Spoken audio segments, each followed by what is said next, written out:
अस्सलाम वालेकुम, मेरा नाम आरिफ है। वज़ीर आज़म इमरान खान ने कहा है कि हर साल तरक्की पजीर ममालिक से अरबों डॉलर गैर कानूनी तौर पर निकल जाते हैं, जबकि वाइट कॉलर क्रिमिनल्स $1 ट्रिलियन तरक्की पजीर ममालिक से हड़प कर जाते हैं। अक़वाम मुत्तहिदा के पैनल से फाइनेंशियल एहतसाब, ट्रांसपेरेंसी एंड इंटीग्रिटी के मौजू पर खिताब करते हुए वज़ीर आज़म ने कहा कि हमारी हुकूमत को बदअनवानी ख़त्म करने का मैंडेट मिला।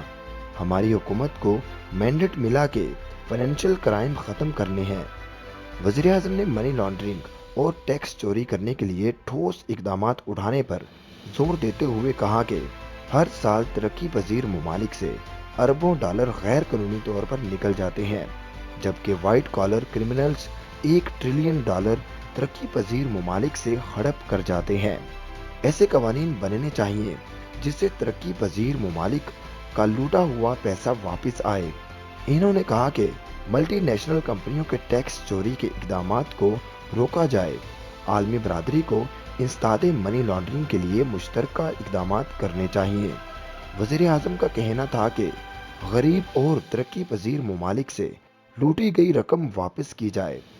गैर मुनसफाना सरमायाकारी माहिदों को मुनसफाना बनाना होगा। अक़वाम मुत्तहिदा को गैर कानूनी रकूम की मुंतकली रोकने के लिए इकदामात करने होंगे। मौसर इकदामात किए बगैर अमीर और गरीब का फ़र्क बढ़ता रहेगा। इसी तरह की ट्रेंडिंग वीडियोस देखने के लिए हमारे चैनल को सब्सक्राइब कीजिए।